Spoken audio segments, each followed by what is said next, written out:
Hello everyone, SirMonkeySuit or Zappy here, back again with Fate's Day Night Heaven's Feel, the final movie in the trilogy, Spring Song, and I'm very excited to get into this to see how it's going to wrap up, and just excited in general just to get into it, just to see, you know, the beautiful nature of the animation and everything like that, because really UFO Table are just unmatched in what they do, because they do something that it feels like no one else is capable of, which is marrying like that 2D and 3D together like effortlessly. And it always looks like so on point, so incredible.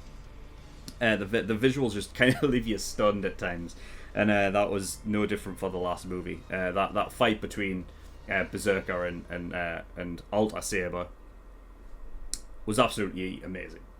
So I expect nothing less from the final movie. And with it being the final movie, I don't know to what degree, like how much chaos there is going to be, because in terms of the last battle in the last movie, like that just went to a degree that I have never seen before. the chaos was just it just didn't let up.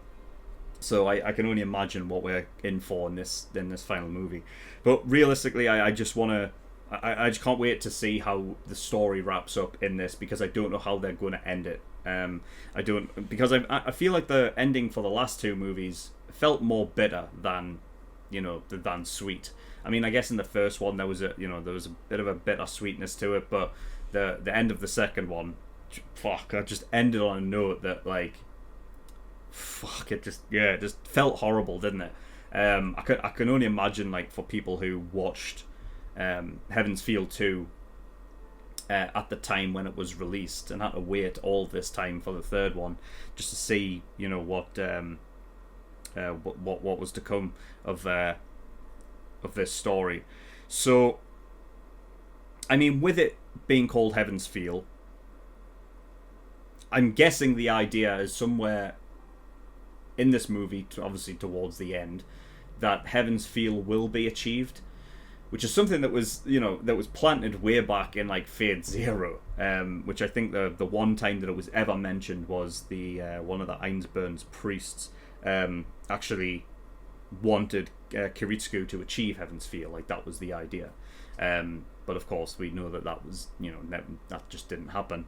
And also, if I remember correctly, like, because we know that Tosaka, so Rin's father, wanted to reach the root, which I believe is that is Heaven's Feel. Like, once you reach the root, that's what it is. But it's interesting, like, some of the things that we did actually get information on last episode. Like, for example, Tosaka actually brought Kiria on board because the Ainsburns and the Matos actually went against like their wish that they had all together. It's like they were all sort of they were all supposed to be like sort of on board of this plan of reaching the route and everything like that, but the Ainsburns and the Matos went a different route that was less sort of altruistic, I guess you could say. Like this idea of being immortal, and the way that Zozen goes about it is just, it completely goes against like anything that's possibly humane at all. And then with the Ainsburns, it's that idea that they make these what do you call them? Fuck. It's on the tip of my tongue. It's going to be the word that I can't remember. Fuck's sake. You know what I mean? What Elia's Feel is, and her mother Ira's Feel, like they're clones, but they're fuck. What's the word? What is the word? Oh, that's really annoying. I can't remember that. Damn it. You know what I mean, though, right? So they were trying different sort of alternate ways to get that sort of immortality and whatnot. Shinji was killed at the end of the last one, which thank fuck, because he absolutely deserved it. I just can't believe, like, if you watch my reaction and listen to what I thought about that in the discussion and everything like that, like, I just so disappointed and just disgusted, because at the end of the first movie I thought they were on the track to, like, there was going to be this big thing with Shinji and like some kind of redemption, that, you know, because of the, like, how much of a weasel that he is, like in, you know, for example, Unlimited Blade Works, it's like, you know, I felt that with it being a different story and you're going down a different route, that, you know, because this whole thing is based around a lot of, like, you know, the Mados and Sakura and everything, and of course Shinji is a Mado, so that, you know, there would be a lot of him in this story as well, and there has been. We're not going to get any more of him though. But like, I thought that maybe there could have been this whole turnaround thing where Shinji, like, someone makes a play to help in maybe killing off his grandfather or something. But I just, yeah, I mean, I don't know. It's something I was hoping for, that, like, you know, because then we get, like, not only do I like redemption arcs for characters that are just dickheads anyway, right? Because I do like the idea of the turnaround, and character development's one of my most favorite things. So of course I would have loved that, but also getting some fucking revenge for Carrier, for Christ's sake.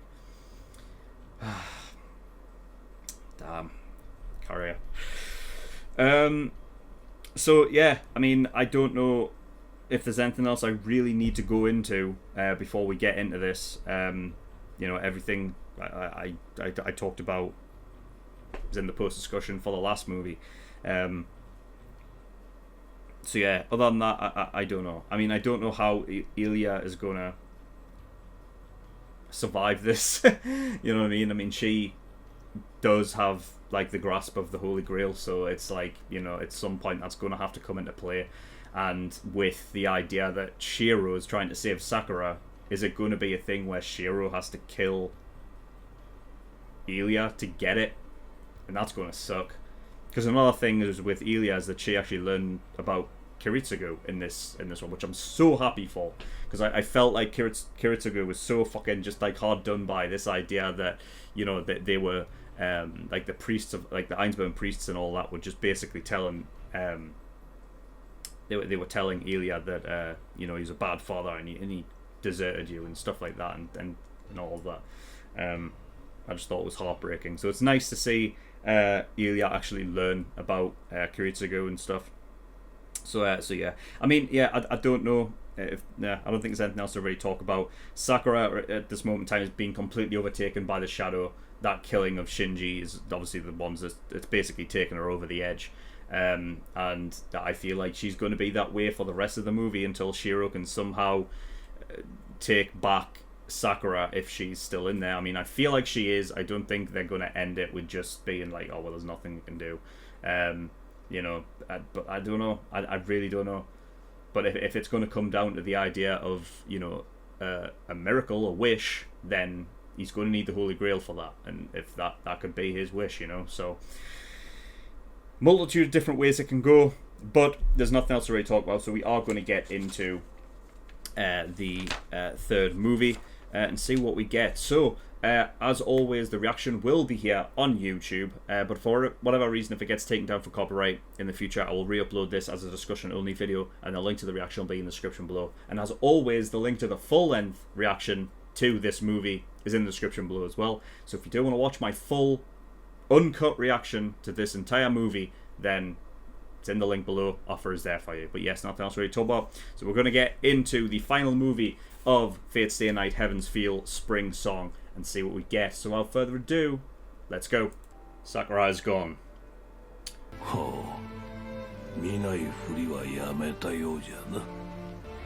See Archer's soul. Oh, fucking hell! Ryder.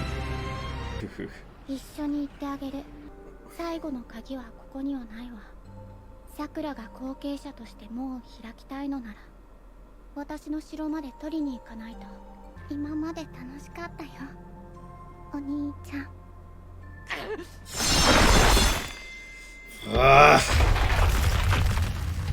歪んだ聖杯戦争。本来一つである聖杯。だが二つ目の聖杯がここにはあった。舞台は整った。I love this visual of the shadows. その誕生は近い。私も舞台に上がるとしよう。ことみね、登坂を頼む。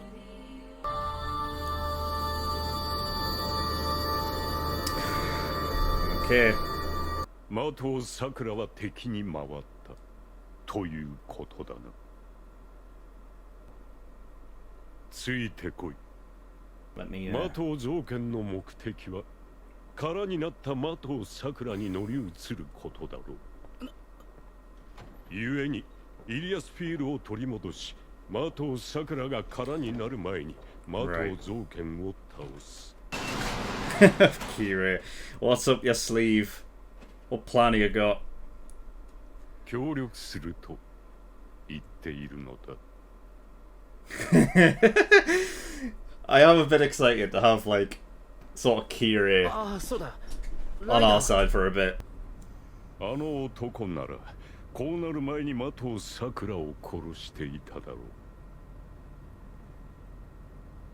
う。エミやキリツグの生き方は私には不快だ。奴は初めからあったものを切り捨て、私には切り捨てられるものがなかった。お前たちが幸福と呼ぶものでは私に喜びを与えなかった。Your kind. それだけの話だ。私は的を桜の中にある闇の誕生を祝福する。あれは人を殺すものだぞ。しかしまだ生まれてはいない。Oh, he's such a priest, isn't he? とは言えまい。それとも犯罪者の息子は Yeah, it's the whole like, you know, would you kill Hitler as a baby argument, isn't it? 殺してしまえ。 Fucking hell. 登山の経験はあるかね。I'm just gonna scale the side of the building. Fucking hell! Did Kira just throw him through the window? 窓に投げつけるやつがあるか。イリア。なんで来たの？帰りなさい。もうあなたの出番なんてないの。これは私の役目なんだから。バカイリア。イリアの役割なんて知らない。イリアがどんなに強がってどんなに平気なふりをしても騙されてなんかやらないからな。何を悠長にやっている。God, Kira. Oh, nice.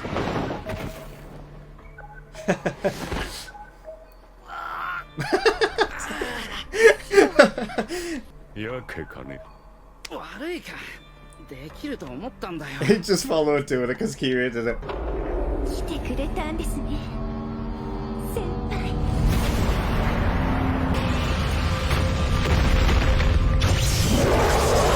Oh no! Oh fucking no way! Not Berserker! Kira, he's so cool. That is scary, man. Oh, fucking assassins here as well.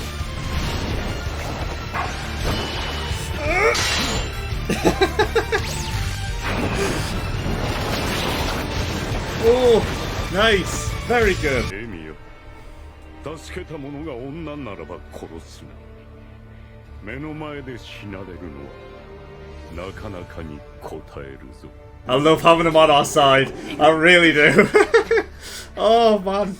I didn't think she could bring Berserker, like, and use Berserker. I didn't think that was possible. 随分な姿じゃのう、キレよ。的を造剣。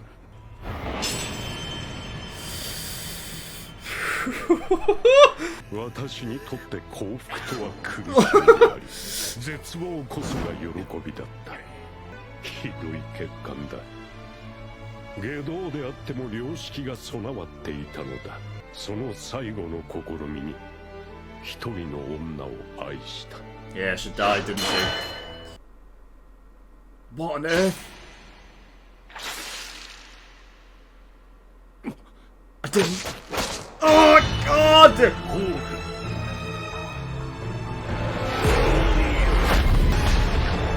Kiri!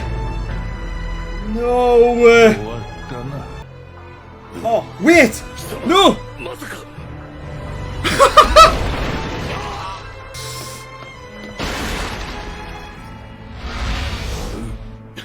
Fucking what? Oh my god. 私が殺す、私が生かす、私が傷つけ、私が癒す。私に委ね、私に学び、私に従え。休息を、歌を忘れず、 Oh my god. 私を忘れず。永遠の命は死の中でこそ与えられる。 Fucking hell. キリエーレイソン。 Did he just kill him there? No way. Yeah, it's like he healed him to death. すでに汚染されていたな。 Yeah, because obviously, of course, after Fate Zero, of course. 兄貴は妹を助けるもんだ。でもいいんだよ。 I think it blends into what you were saying before about what's it like to be a big sister, but 使ったら戻れなくなる。思い出せなくなるかもしれない。でも奴は必要だからこの腕を俺に託した。 fucking hell, Shiro versus Berserker.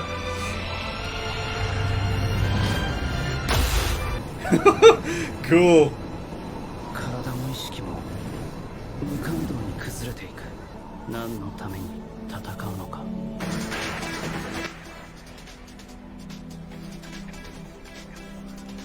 Oh my god! It's Archer's theme, but it's a different. It's an alternate kind of version. ついてこれるか。 Sick. ついてこれるか。じゃねえ。てめえの方こそ。ついてきやがれ。 Nice.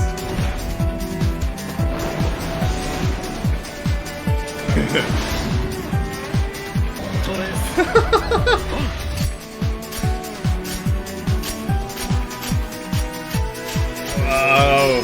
Was that Hercules fighting all of his Cool. オフ。 Oh my fucking god. ラインガイグスブレイドワッ What?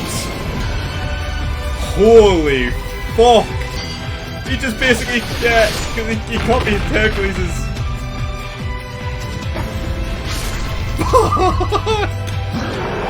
Oh god! That's fucking. Oh! Whew.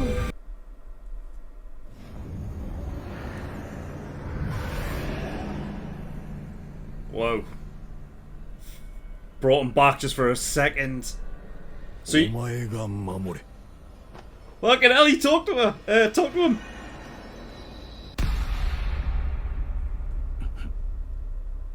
どうですか？ Oh, fuck's sake. 心臓をわしづかみにされた感想はこの前食べたあの金色の人が聖杯の中身を浴びて Yeah. け Gilgamesh. どあの人は汚染できないからマスターであるあなたに流れていった。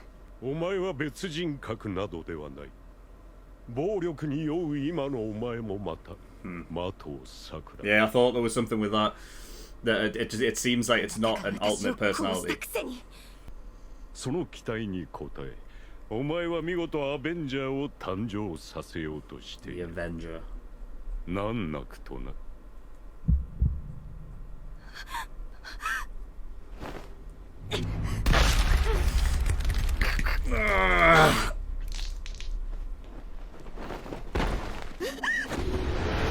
Ah, Kira.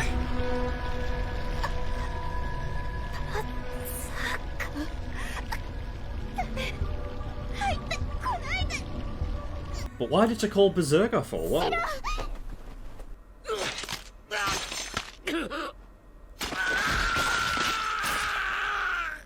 Yeah, of course.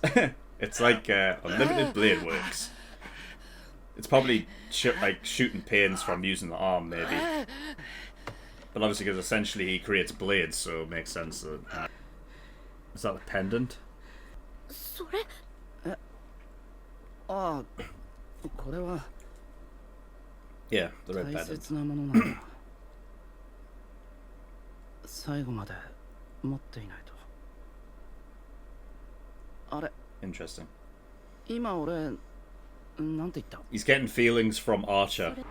その魂がハインツベルンの用意する聖杯に回収され、大聖杯を起動するための炉心になるの。 I remember them talking about this in を Zero. 使った魔法陣よ。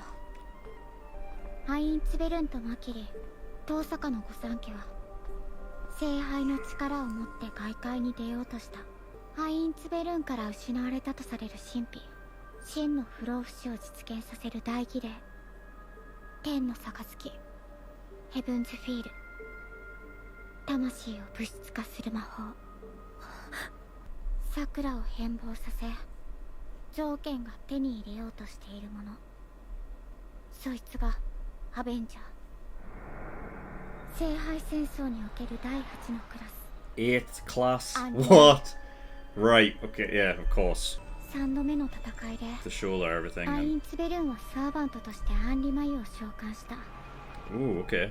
けどそれは弱かった。序盤で敗れ、アンリマユは聖杯に取り込まれた。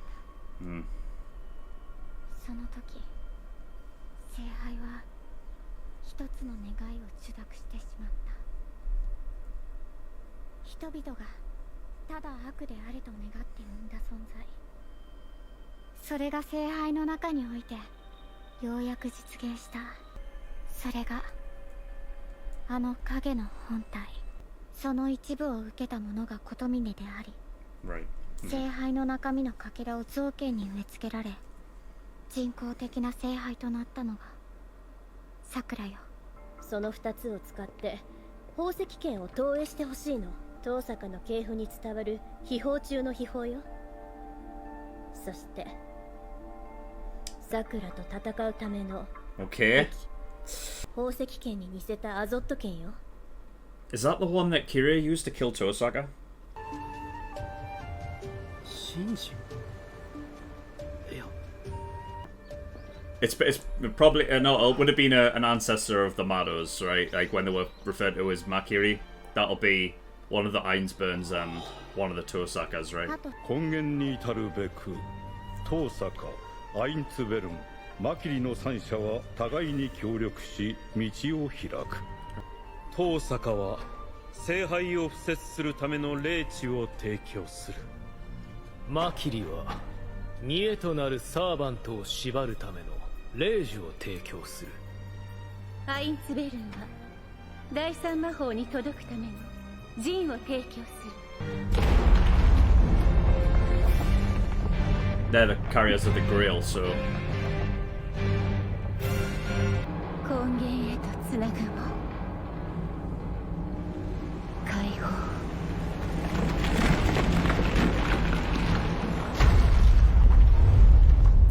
Jesus, that's one way to sacrifice yourself, isn't it? That's the blade. That's the dual blade.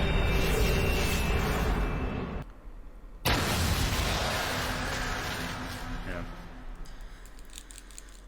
And now he needs to copy that. That was cool. That was really cool. どんなことになろうと桜を選ぶ。そのために倒さなくちゃいけない相手がいる。あんたの力を貸してくれ。 Damn. Guy looks like an eye, doesn't it? Guess that would really matter with her. 魔術師殿、健在か。おうと Fuck! So he didn't die. お主に送る魔力も作り出せん。 But... Oh god.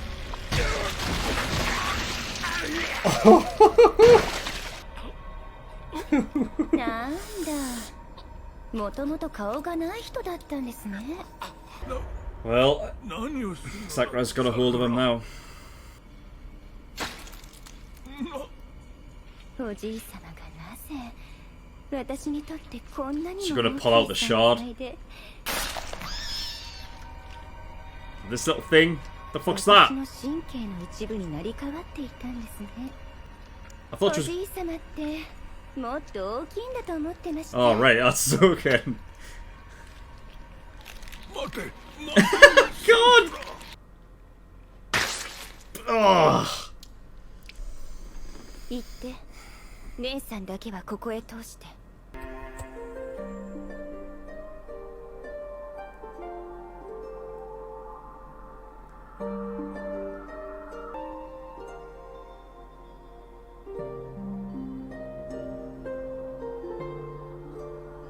この戦いが終わった後、もし帰るところがないんなら、このままうちで暮らさないか。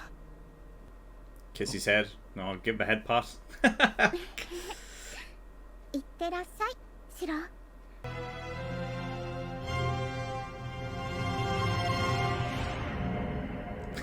God, this is quite the arena. リン。さくらを助けたいって言うんなら、遅くならないようにね。 So what's the idea with Reen going there then? Is it just, what, to buy time? Or like, I don't know. セイバー、どうあっても引かないんだな。くどい。それが私の役割だ。あなたは動かず、気を逃さないように。 To use it.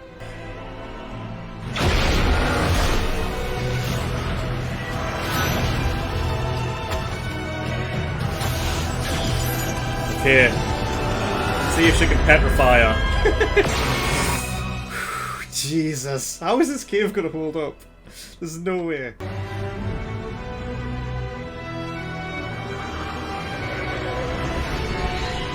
Fucking hell.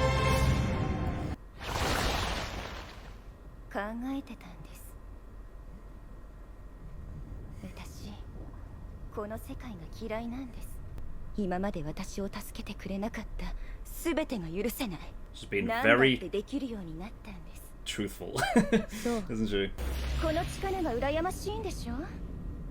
だから取り上げて、また自分だけ幸せになる気なんだ。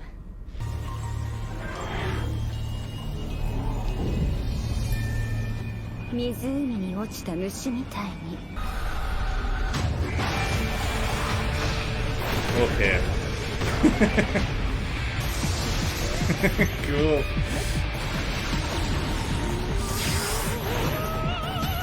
Just quick. Oh! Jesus! So graceful. Oh, fucking hell! Oh, sick! Oh.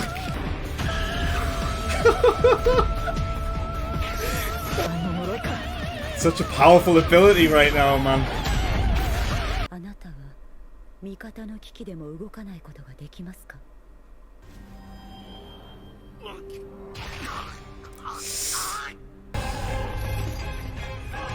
信じるさ。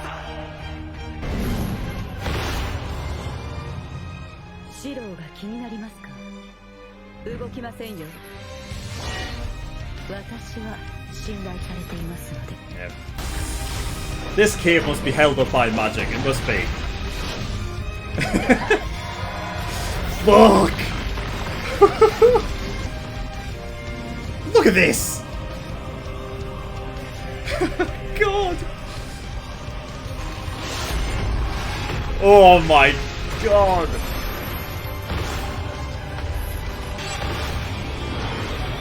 My hairs are literally standing on end, boys.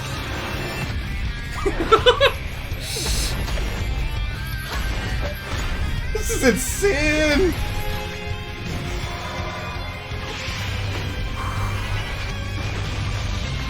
Total UFO table fashion, it just never lets up.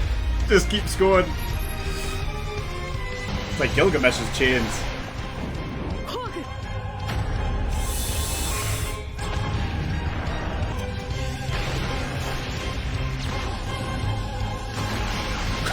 God!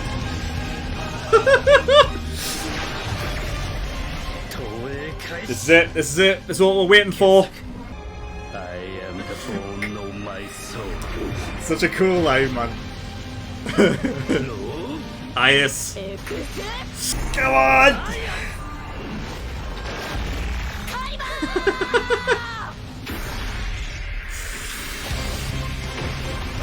Fucking hell! God!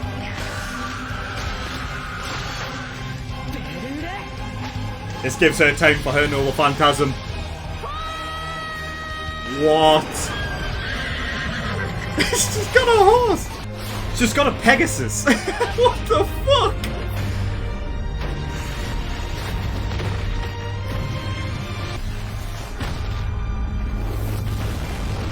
Christ.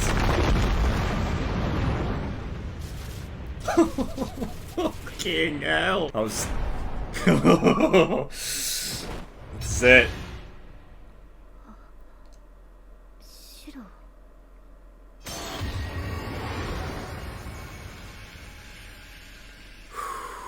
Unreal. Unreal. ありがとう。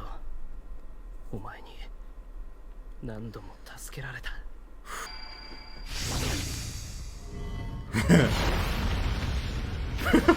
Fucking hell.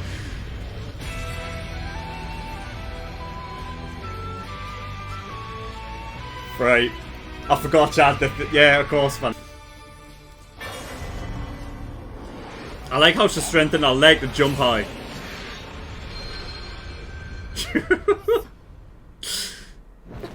Sakura's having trouble here. Older sister teaching her younger sister a bit of a lesson. 同じ姉妹なのにずっと前から人間扱いされてこなかった。お姉さんが助けに来てくれるんだって信じてたのに、なのに姉さんが来てくれなかった。Man. だからどうしたっていうの？それ。私は自分が恵まれているなんて一度も思えたことはなかったわ。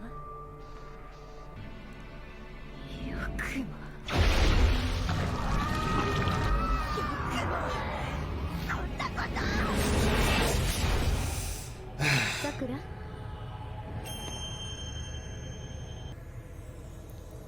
ベルトエンデ。 What was that? What was that?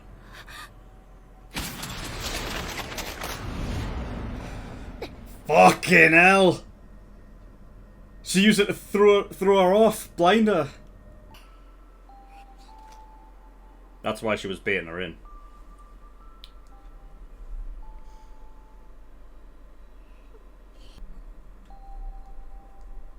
Oh my god. あ、ダメだこれ。 Shows who had the hand, the better hand in life.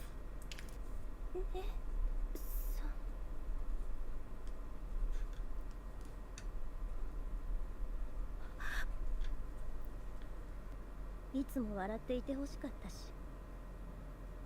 間近でさくらのこと見たら殺せないって分かっちゃった。それとこのリボンずっとつけていてくれて嬉しかった。 Yeah, she never stopped wearing it, did she?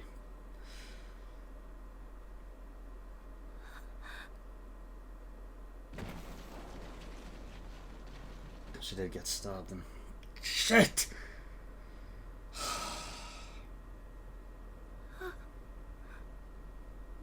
Because I didn't see where she got stabbed from.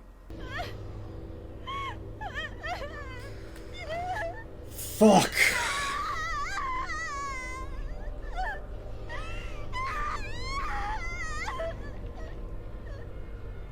Look at this thing, man.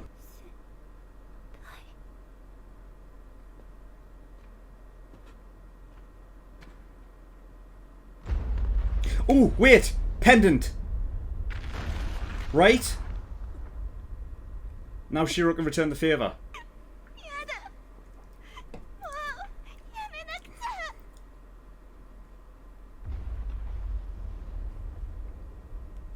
遠坂のやつ勝ったんだな。 This was all in the plan. さくら、遠坂は死んでない。まだ助かる。俺とお前で助けるんだ。I hate these four eyes. Yep. Real's not happy about it. Oh, it's just being cut off.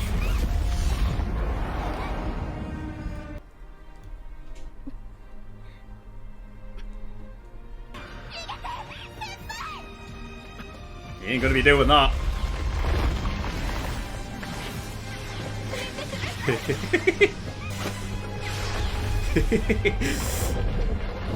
Look at him go.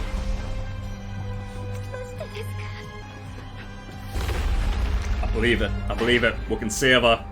We can end this on a happy note.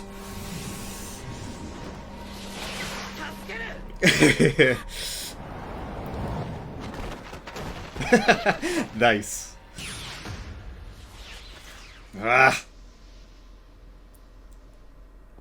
Just got prodded. He did say he would shoulder all of it, didn't he?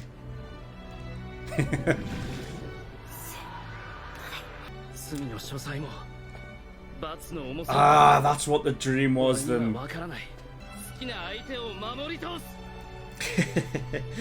That's cool. It literally is a physical impact and representation of children, all of the...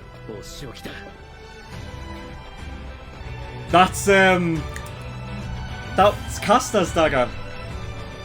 That's cool.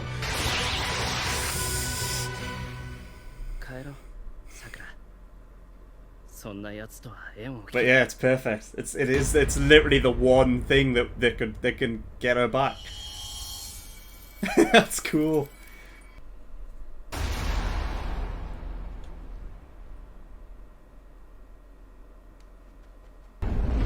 Oh dear. Even the eyes are like, oh shit. Ah, あんたか。助かった。さくらと下にいる遠坂を連れて外へ出られるか。Pen. これを。No. Ah, nice spare key. さくらに。それはあなた自身で。いいえ。ご分。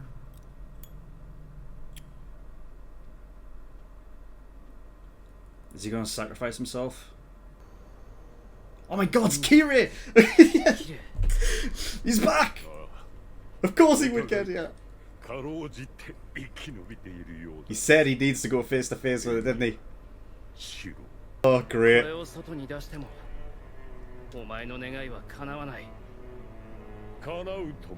なんでそこまで守る？これは悪そのものだ。まだ悪ではない。Can't see a Kiri. Oh, he's fucking shredded. Can't see it. 責任があるとしたら、それはその人間を育んだ環境と、その中での自己だけだ。私は他人の不幸に至福を感じるだけだ。Yeah, but he found what he really wanted. Oh, fucking hell! And here I go. That's great! It's become like... I love that! 悪人が戯れに見せる善意、聖人が気まぐれに犯す悪行、この矛盾こそが人たらしめる。生きるということは善悪両方をはらむもの。こいつは初めから殺すためだけのものだ。そうだ。奴が生まれれば望まれた通りに殺し尽くすだろう。そしてただ一人残った者が果たして自身を許せるのか、それが知りたい。 But if that's the only sole survivor, that means Kiri's not going to be there either, right? Well, I guess the idea is he was already dead, so... God. Look at the eyes just looking up. Oh! そうか。俺たちは共に自身を罪人と思い、それを振り払うために一つの生き方を貫き続けた。 There's a similarity in the differences. 告白すれば八つ当たりでもある。私はお前たちを羨んでいる。無駄な時間を使わせたな。構わん。時間がないのはお互い様だ。No fucking way is Zoken still alive. For God's sake! I don't believe it!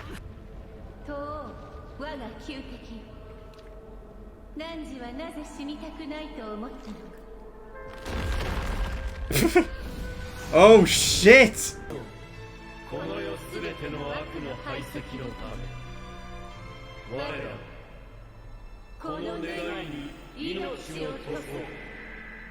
500年余り思えば瞬きほどの宿願であった。あと一歩だったのだがな。I got a golem death.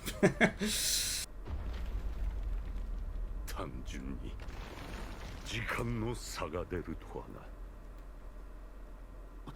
な。Couldn't. お前が最後のマスターだ。その責務を果たすがいい。I guess that's because. Kira. I think it's yeah, because Zoken finally died, right? So go fulfill your obligations. シローは死なないよ。 That's Ilya. この門を閉じるのは私。シローは生きたい。どんな命になっても。いいか、そいつは俺が連れて行くか。 Oh, Ilya. ダメだ。いや、戻れ。奇跡を見せてあげる。兄貴は妹を守るんだよね。私はシローのお姉ちゃんだもん。 Oh God, really? なら弟を守らなくっちゃ。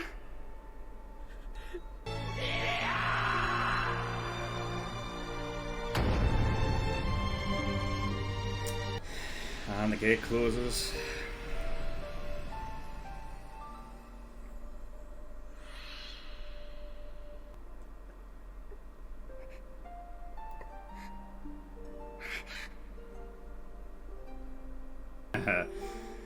Iris Veal.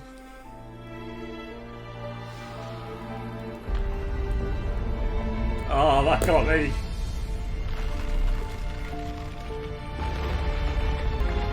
Oh.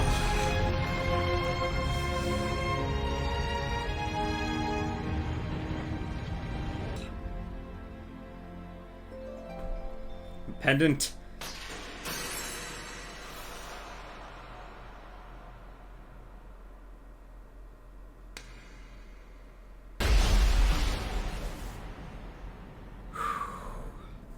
Bloody hell.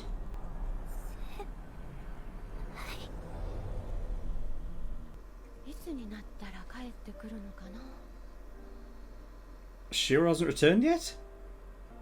この地に起きた聖杯戦争は終わった。桜の回復を待った。そうして今、私は桜と歩いている。それはあいつのいない時間。エミやシローの体は消え去ってしまったのだから。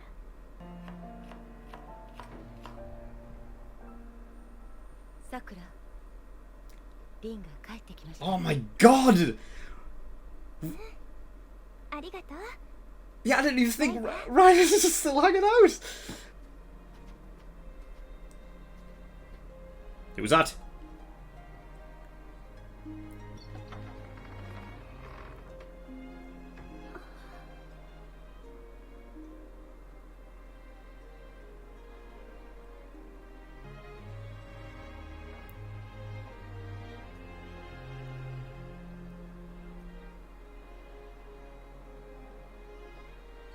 I'm sorry. どうした？行きましょう。 Am I missing something? Am I missing something? What? ね、 He just showed up. What? さくら幸せ？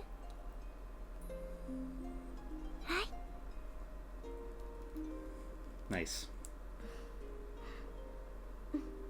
I don't know what I was looking at because I was confused when they went to this sort of back alley shop and I didn't know what I was looking at. It just looked like I was looking at a mannequin. Is that supposed to be like? Does that mean that when they said that Shiro's body had disappeared, what did they have his soul though? Did they like put it into this mannequin? Elia was talking about whatever form that you take or whatever, right? Just before she. Very good, very good. Okay. We have finished Heaven's Feel in its entirety. And it was incredible throughout. I didn't know how this was going to be wrapped up, but I can say that I'm satisfied. Was a little bit confused at the end with Shiro, but I think what it showed was they went down this sort of back alley. There was a sort of like a mannequin that I think was to be used as like a sort of like a substitute body to put Shiro into. Seemingly what possibly could have happened is that the pendant that he had, somehow his soul was transferred into it or something along those lines. But somehow there was a, because the way that they were talking about it, like, Elia seemed to understand before it all happened, like, do you want to live even without you knowing what form, like, you'll be in, And then, after it all had transpired, one of the first things that Rin had said is that Shiro's body disappeared. I didn't know what she meant by that at the time, because I thought it was just a thing of like, oh well, he's gone. We don't know if he's dead or not or alive. But I think what they were referring to is the fact that his body disappeared, his soul wasn't, but somehow they had a hold of his soul, and that they essentially used this mannequin as a way to to create a body it's funny because I think he's almost a homunculus. By the way, that was the word that I was looking for at the beginning. Homunculus. Which is quite poetic, I would say, considering the fact that his sister was, a homunculus as well. And for him to be almost one of those is very interesting. And that's why, it just appeared like he just showed up after that event, like after that scene. I was fucking confused for a second there.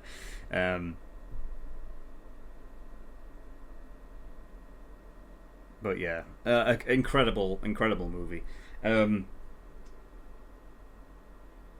I'm glad that it was sweet at the end. I will say it's sweet and not bittersweet. The only thing you could say is probably for bittersweet is the idea that Elia had to give up herself. But then the fact that because she was able to go with her mother, that's because there's always been that thing, wasn't even in Fate Zero when Iris Veal, when the Grail was summoned from her, there was that horrific scene where it was like there was obviously her clones and everything like that were in this sort of sort of bloodbath kind of almost, and dragging her down into it and stuff, and it was horrific. But it's always been that idea that once they sort of pass on, they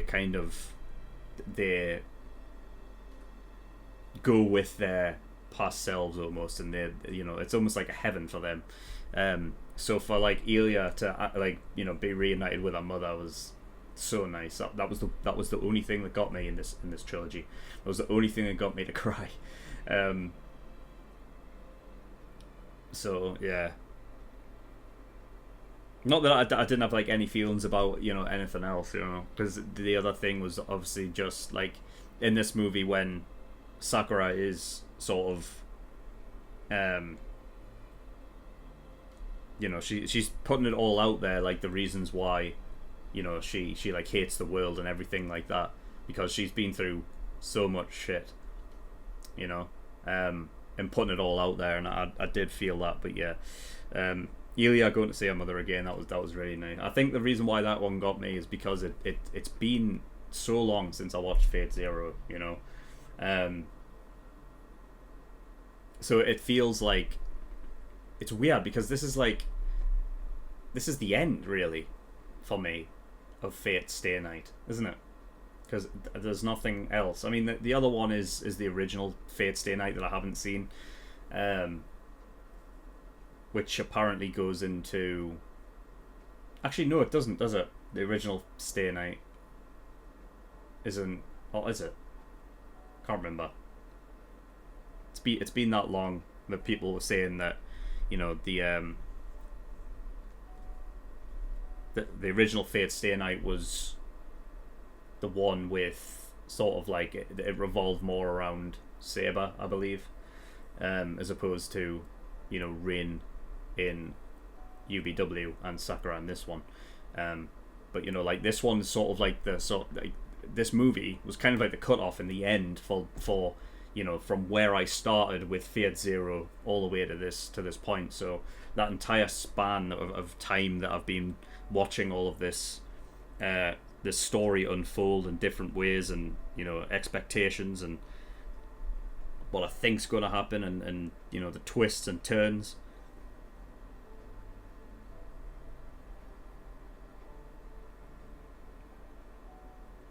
Because it's crazy that, because I'm pretty sure in Fate Zero, like one of the first things, well, I mean, it's literally in that number 0 episode where, you know, we get introduced to Iris Veal, and you know, like you see that she's pregnant and everything with Ilya. So for that to be like the very beginning of my sort of journey through the Fate Stay Night movies and shows, to end it like that is I think is poetic. It's nice. So yeah, she was the one that closed the gate, and by doing so, it's made it so that Ryder gets to stick around. So I'm trying to think how that has become the case, because I remember when it's, you know, it wasn't like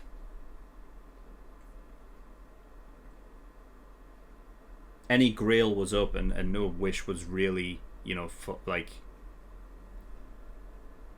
fulfilled. And I know that I'm thinking the idea is that the wish of a master and a servant, they both get, like, you know, they all have their own wishes, but you know, it wasn't like Ryder said they can set out on some kind of wish to stay around, you know, but that I think just because of the situation that they were, like, you know, that ended this Holy Grail war, because it was so, like, kind of, I guess, unexpected. It ended not in the official way, that somehow it's just allowed Ryder to you know, to keep going, you know. So I mean, I'm guessing obviously she must be still taking, like, in order for her to be around, I'm sure Sakura still needs to provide that, you know, the magic to keep her around. But yeah, that is cool though. That is really cool. I think we'll just continue on with really what happened at the end there, like seeing Kira come back. Like, thank fuck for that. Like, you know, because I just felt like, damn it, why'd Kira just have to die like that, you know? I mean, because I remember even in UBW, it was a surprise the way that Kiri had died. You know, like, fucking hell, like, I didn't expect him to go out like that. But like Heaven's Feel, like, it feels like he did just have a more of a major part to play. And in this movie, I particularly, like, I really liked him. Like, even when he's explaining, like, everything that he was explaining, and even though it's obviously the idea he's obviously going up against our main guy, the way that he was explaining it did feel like it was just very much like, you know, like I don't agree with what he's talking about, but you know, it's like it's almost like I respect it. Then fine, whatever. You know what I mean? That's your thing that you've been searching for this. You know, like the meaning of like kind of your life in a way, and what you deem to be the right thing for you. That I kind of just accepted it there at the end. But the thing is that the major thing that I did get out of Heaven's Feel in particular with Kira is respect, I suppose, because I think in Zero it was always like that sort of tie up between Kiritsugu and Kira, and Kira did some horrible things in there that I just hated him for it, you know. So I was thoroughly like on Kiritsugu's side on that one between those two. You know, but in this one, I feel like he was fleshed out in his character. That even, you know, he's talking about the idea that there is no like sort of inherent good or inherent evil. That, you know, every being has good and evil within them, and you know, good people do bad things, bad people do good things, and it's just on occasion, on a whim. You know, and this whole thing about, you know, that it's basically, yeah, like, would you kill Hitler as a baby kind of thing, because he hasn't, you know, I mean, he hasn't. It's all about that nurture versus nature kind of thing. That, you know, yeah, nature would dictate that this evil entity, this, you know, this Angra Mainyu, would just go and kill things, and that's that. Versus, you know, the nurture of it, that once it's born and everything like that, like what form will it take and how will it, you know, how will it do its thing. But like even what Kira was saying, that yeah, it'll probably kill everyone, but then it's the question of why, you know. And then that's the selfish sort of thing with you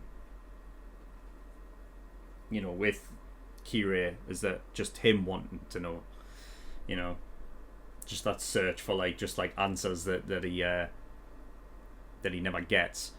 It's kind of similar to Erwin in Attack on Titan, isn't it? But yeah, I think that, you know, Kira at the very end there, like, he just, you know, that even at the very end, his last thing is, you know, you're the last master now, and, you know, go and fulfill your obligation. It's like that, you know, I just love that he's just like, just had to be like all down to time, you know. But the fact that he's, you know, that he's able to, that, you know, they shared this sort of respect in that fight, that you know, that what I referred to as that sort of the similarity and the differences that they have, that both of them see themselves as sinners, you know, so to have them you know, do, and also I guess to end that sort of saga as well, in the idea of having Emiya versus Kira again. But it like I said, it's obviously, you know, it's Shiro this time, but it's that sort of lasting battle, that, you know, that rivalry that, you know, Emiya and the Emiya Kotomine rivalry. To have it end with that is great again. One thing I want to ask, and, you know, forgive me for being stupid if I'm trying to think, the way that it was set up almost made me think like Zoken is actually that dude that we saw in the memory.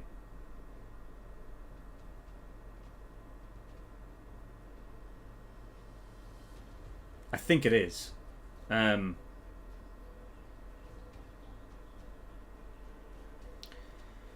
Because he has lived for a hell of a long time, hasn't he? And it seemed the way that they did set up, like, the sort of that at the end there, where, you know, he's still alive and he's still like, I don't want to die.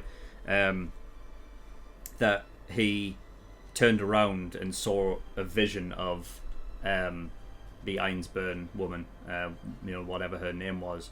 But it's interesting, like, to go back now that I well, I can't even say that I know, but what I feel is that was Zoken. That if we go back to that moment where they first saw it, like, you know, when Shiro and Elia first saw it, that when the Einsburn was essentially fucking, you know, squished between the two or you know, from being on the table and squished, that Zoken, if it is him, made a face that I thought that may have been something that, like, oh, was, you know, was he, like, did he like her? You know what I mean? Did he love her in a way? Because he made this face like he couldn't believe what he just watched. But now that I think about it, I think he made that face because he feared death, right? And by saying it like that up front is probably, since that moment in time, that's the reason why he went so far into the, you know, the crazy, just disgusting way to just to not die, you know. So I think that's what it was, and it makes sense as well. The reason why Shiro immediately said Shinji when he saw him, because that's another thing. Like, a lot of people say that, you know, you don't really look like people sort of tend to look more like their grandparents than their parents. That's something that is something that does occur in real life. So I wonder if that's just where, you know, where he got it from. Because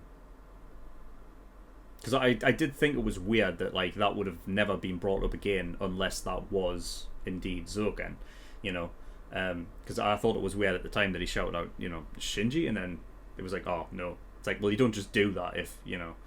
But yeah, you know, the idea is that they were, you know, it was like ancestors. It's interesting. I can't remember if in the shows or anything like that they went into the reason why they changed their name from Mikiri to Mado. Do we remember that? Shit. That's the issue. I can't remember if they ever mentioned why.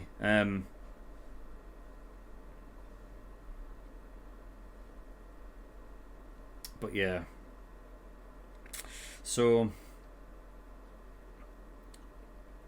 yeah, it ended in the way that I thought that this would have to come down to a wish made if Shiro was able to save Sakura, but that's not what happened at all. I never thought that because because Shiro can create blades and everything like that, that of course they would create the one weapon that is perfect for this situation, and that's Caster's dagger, because it removes that tie.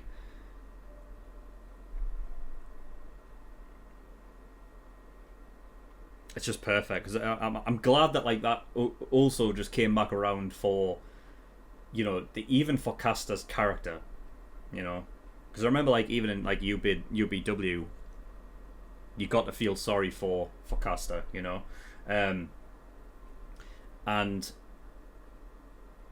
in Heaven's Feel, she was just, you know what I mean, like, she was just wiped off immediately, like it was nothing, you know. So to, like, kind of just have this come back around in a way that, like, her dagger is the one that managed to save Sakura's life, really, really cool. So yeah, that cut the ties with Angra Mainya, or Mainya, however you pronounce it. And to have that again, that, you know, I love to get the information from Elia as well when she was talking to Shiro and Rin, that essentially in the, let's have a look here. Yeah, so basically it was a wish in the Third War, I believe, that it was essentially a wish to create, like, a true evil, and that's what Angra Mainya is, and that he was actually summoned in the Third War as well, I think.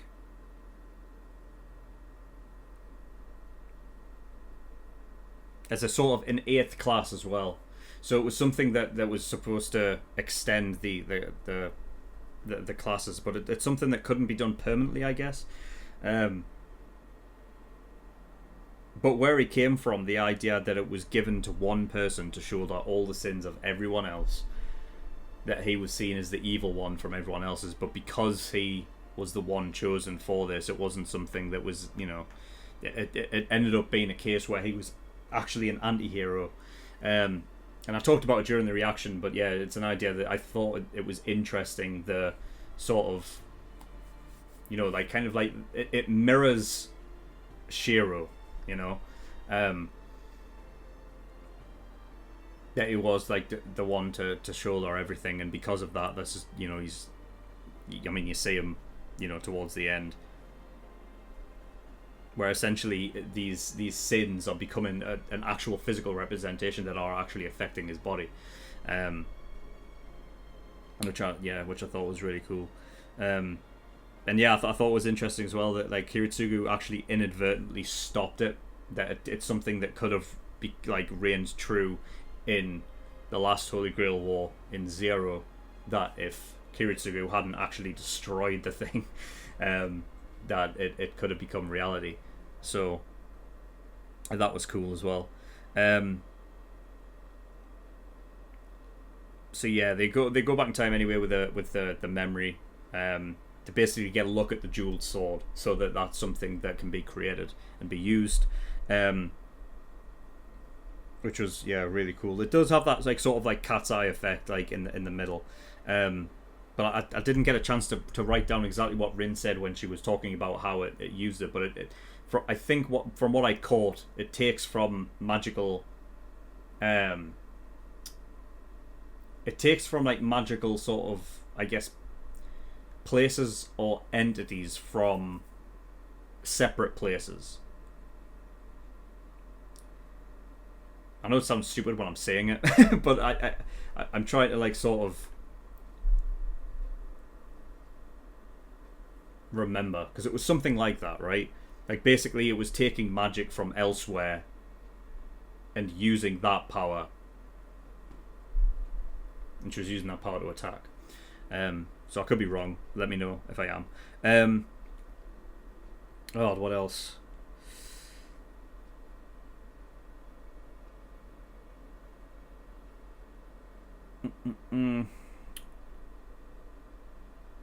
God, where do we go?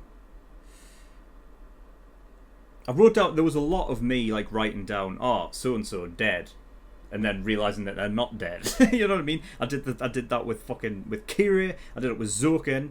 I did it with Rin. God, and I mean, even with Rin, I thought that the pendant was the thing that was going to come back and actually, you know, save them. You know, but I thought it was interesting that they actually that everything was almost a part of the plan. The idea that Rin was baiting her in to make her angry, to fire off that sort of what would have been like almost like a makeshift flashbang to distract her, to get up to her, to have basically on purpose take a knife, to have Sakura feel like, you know, she killed her.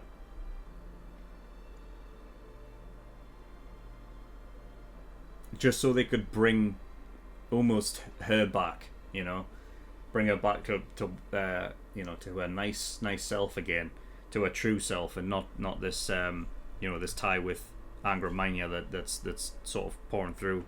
But there was things like, you know, the idea that when Kiria was talking to her, that you know, it's not like another personality. Like it's not like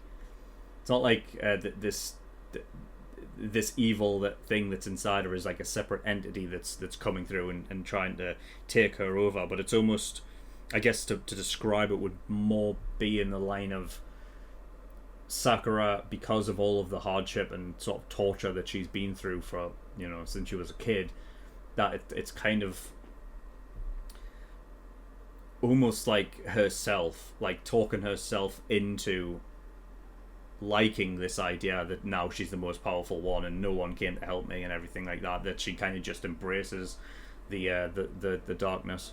And that obviously goes back to even the first movie as well, where she basically just comes out and says that I'm a bad girl, you know what I mean? She comes out with that to Shiro, you know, so it's like she knows consciously that what she's doing like is wrong, but like she the thing is that what was interesting is that her personality never matched up to that until really this movie, until the third movie where she was enjoying it, you know.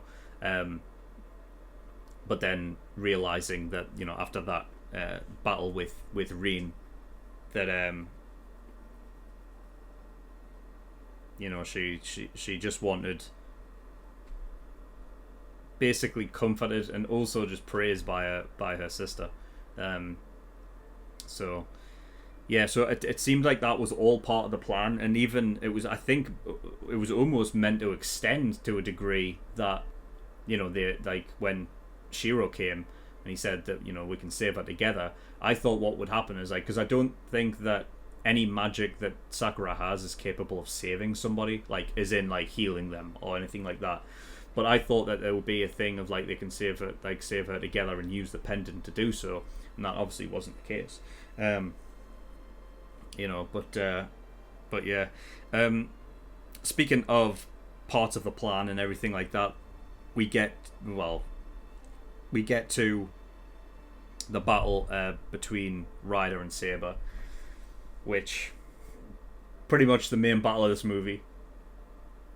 The one where they're like, yeah, this is where the budget's going into that one fight, and again another amazing showcase of just insane animation. It's crazy. Like, I can't even imagine, like, how much work that is to get all of that, because you're basically working in sort of such a chaotic fight that, like, all, like, attention to detail just has to be so on point. And, you know, increasing, like, frame rates for you know, like, a lot of it as well. That's got to be so much work, man. But yeah, I love the fact that they had that Shiro and Ryder had this whole thing beforehand, that, you know, that he trusts Ryder to, you know, keep Saber occupied until the right moment where they would basically both use a noble phantasm. Shiro to use raw ice to be able to be like a cover, so that Ryder could get her noble phantasm off as well, because it seemed like in order for her noble phantasm to, you know, to actually work, it was essentially summoning a Pegasus is what it looked like. You know, but because of that summoning time, I guess, yeah, she couldn't just stay still. I mean, that was the one thing, I guess, about this fight, was that Ryder was constantly moving, and at a really, really fast pace as well, because if she ever slowed down for a moment, it felt like she would get, you know, struck. So I love the fact that, yeah, it was like a in tandem team up of noble phantasms. And then, of course, you know, Saber would use her Excalibur move, which yeah, it was nice to actually hear it, because we didn't actually hear her say it, even though it was obviously implied that's what it was in the second movie against Berserker. So yeah, cool. And, you know, we got her back to normal for such a split second. It was like, not enough. Fuck, you know what I mean? Just the one Shiro, that was it. Fucking hell.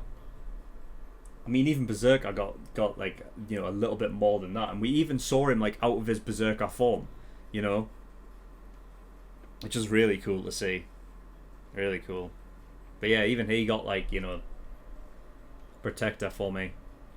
I thought there would be a bit more with Shiro after seeing that. A bit more with Saber after seeing that little bit with Berserker, you know.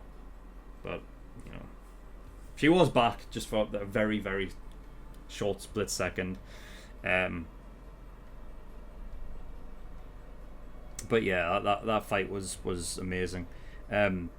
It's literally like because the same thing happened in the last movie with the Berserker fight, that, like, my hairs stand on end and, like, my limbs get cold. Like, it's like that sort of, like, you know, sort of like shiver effect that I get. Like, it's just it's crazy, man. There's just so much power in the fight scenes. What else?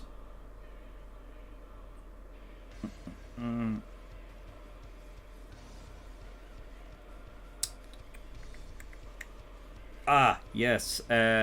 Speaking of Berserker, we'll go back to him because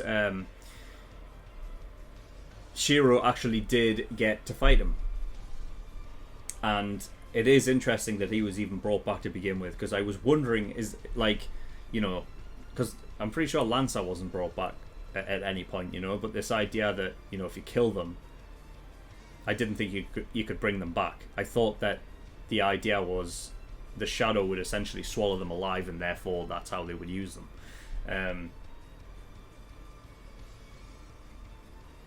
But I guess that wasn't the case, because Berserker had died fully. Like, he lost all of his lives in the fight against Saber.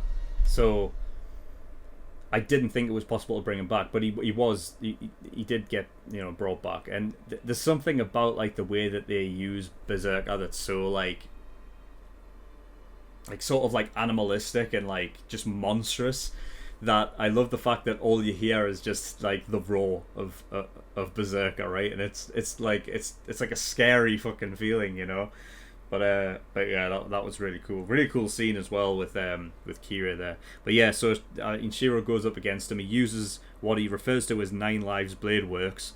So essentially, what he's using is unlimited blade works, but he's grabbing a sword and copying a sword that is Hercules' sword, and then he uses it against him. But yeah, really cool.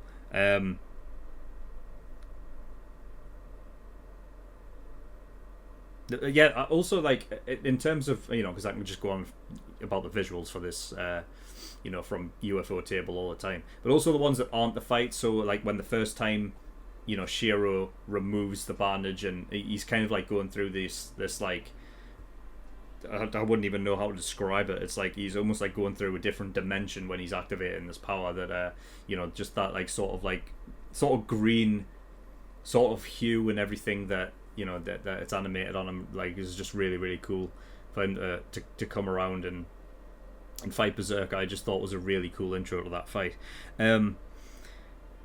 So yeah, I mean, that whole scene where Berserker came back was just really cool. I just love the fact that, like, at that moment in time, just having Kira on our side just felt really amazing. Like, you know what I mean? Like, because I knew even from then that Kira has his own ways and he's doing things for his own reasons.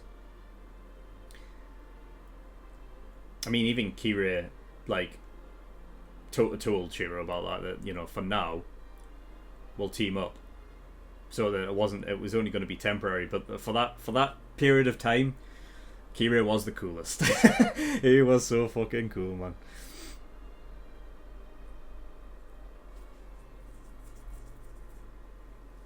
I just thought, like, the way that he just, like, ran off and he was just, like, so fucking quick, you know, like, even like just before that, like, just the the shenanigans the shenanigans that they were getting up to was great. Like, you know, have you ever been, how good are you at mountain climbing or whatever? Clearly he's not good enough because he just throws him through the window, and then Kira's had enough. He picks up Ilya, he jumps out the window, absolutely no problem from that height, and then Shiro does it, and he's like, he has to hold his legs because it's hurt.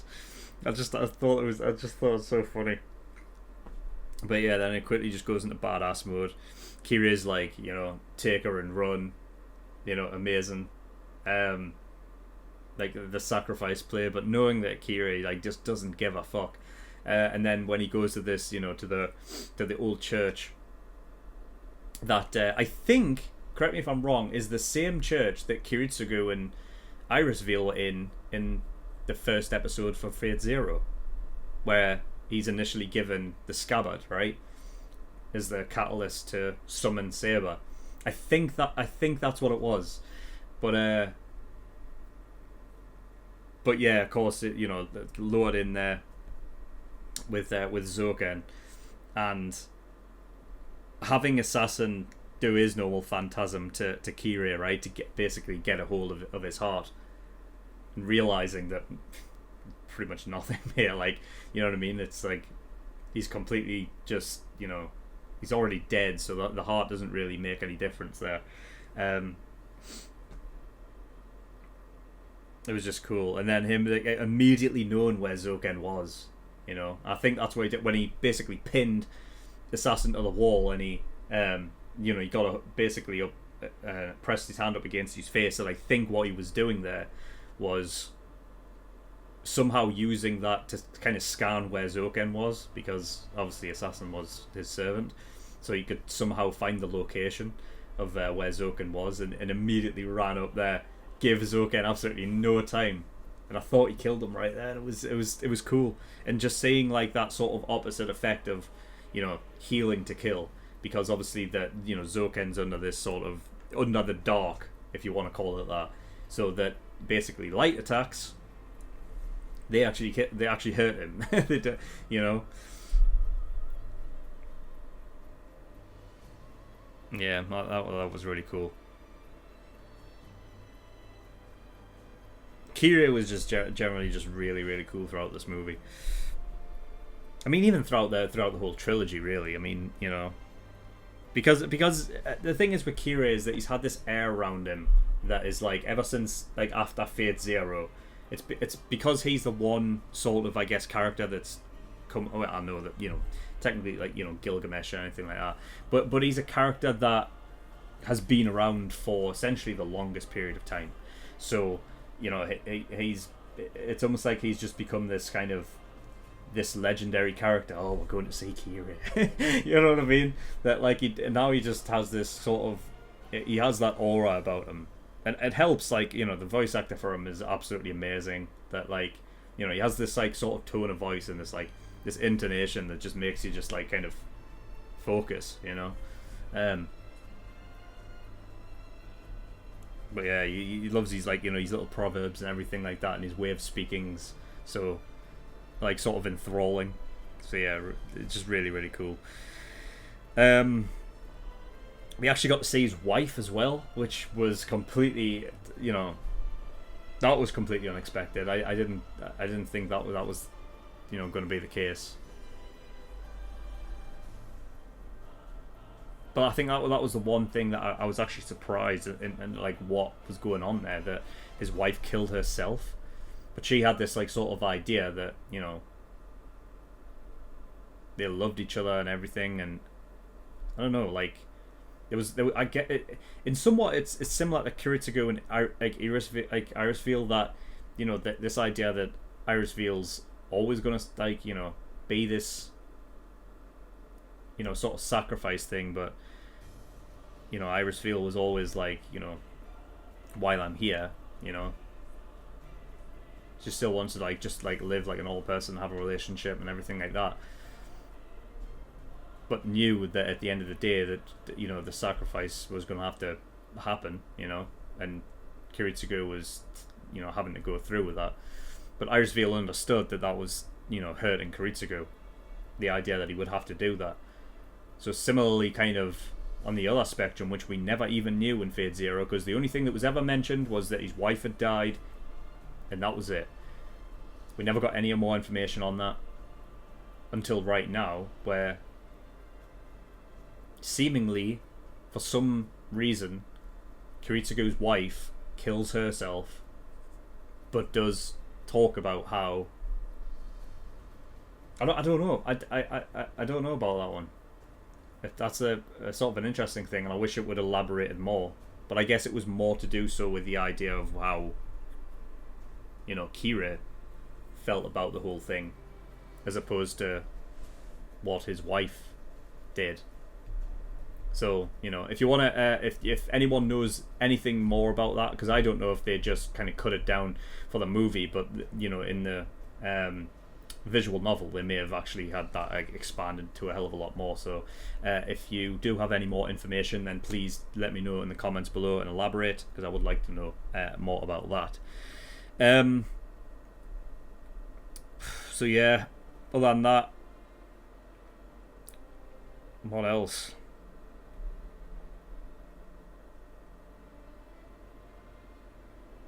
Oh yeah, I love the sort of the I guess making people up to date in the movie with everything that happened previously. So obviously Kyrie talking about the things that happened previously and having those like sort of, you know, shadows imprinted on the walls and ceilings and floors and everything that was like telling the story. I thought that was just a really cool visual as well. Again, it's not just the animation that's cool, it's the creative like kind of ideas that they use things. You know.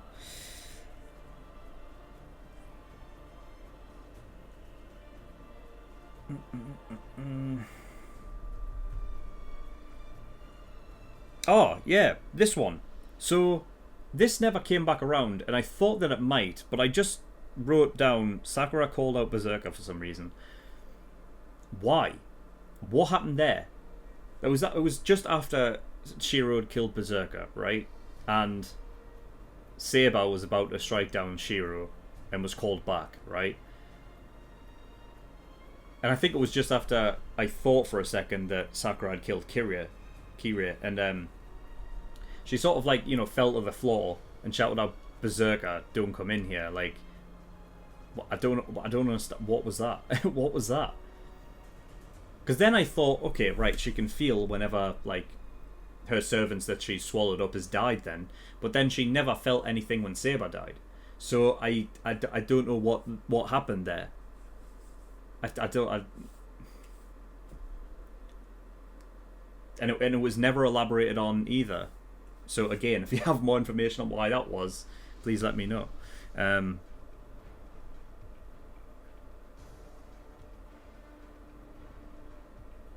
What else? Maybe it was the fact that because he was a berserker, really, when he was when he was actually killed by Shiro, like, he transformed back to that like sort of human beforehand, and maybe that somehow affected the fact that she was in the show, because Alta Saber was always like a different one, you know.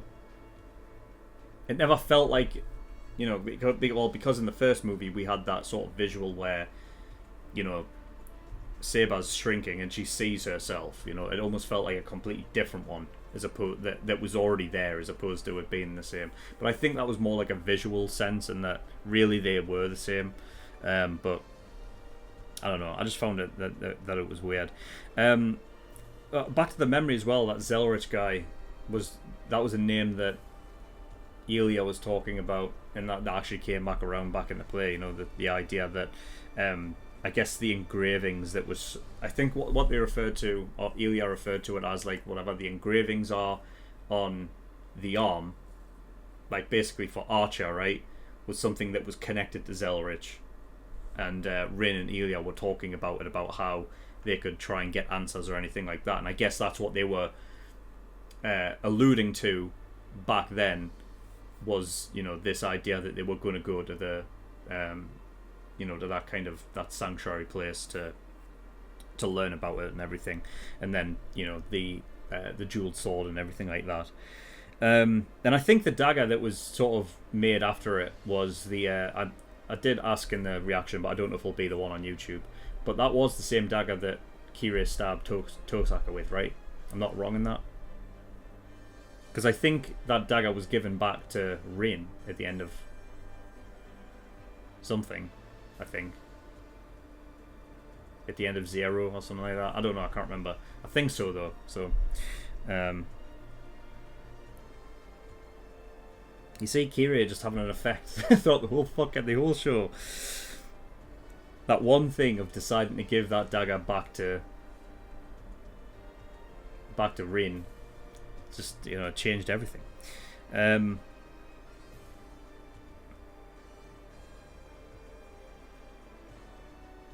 So yeah, I don't know if there's don't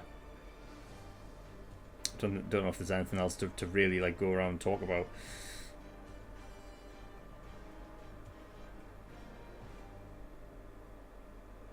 Yeah, I think I've pretty much covered everything that I do want to talk about. But it was just a really, really amazing trilogy of movies that just had amazing visuals. and told the story really, really well. Amazing character moments as well, and it was much darker than, like, you know, even Zero. Zero was dark. Zero was dark, but this one, yeah, it went down an entirely whole new route.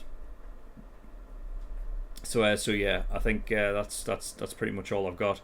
So yeah, thank you everyone for watching. I apologise if I have missed anything, but that is all I have for Heaven's Feel. So the next movie that I will be watching is going to be Demon Slayer, Mugen Train, right? Or the Infinity Train saga thing that's going to be taking place in that movie, which I can't wait for, because again, it's UFO table, so you know that it's going to be insane. Now, I don't have a specific time frame for that, but it shouldn't be too long away, you know. So yeah, look forward to that. And yeah, that's all I've got. So thank you everyone for watching. In the description below, I've linked to certain things. One of them is the Discord, so you can get yourself over there if you wish. And I also have a Patreon page as well, so if you don't support me on Patreon, that'd be very much appreciated. There is a bunch of tiers and rewards there, like early access gives you access to shows a week early. There's the full-length tier, which gives you access to full-length for the shows that I do. And then there's the exclusive tier, which gives you access to the full-length movie reactions like this one. So if you don't want to watch my full-length uncut reactions to movies, that is the tier for you. But that is all I've got. So thank you for watching. I'll see you all next time. Bye bye.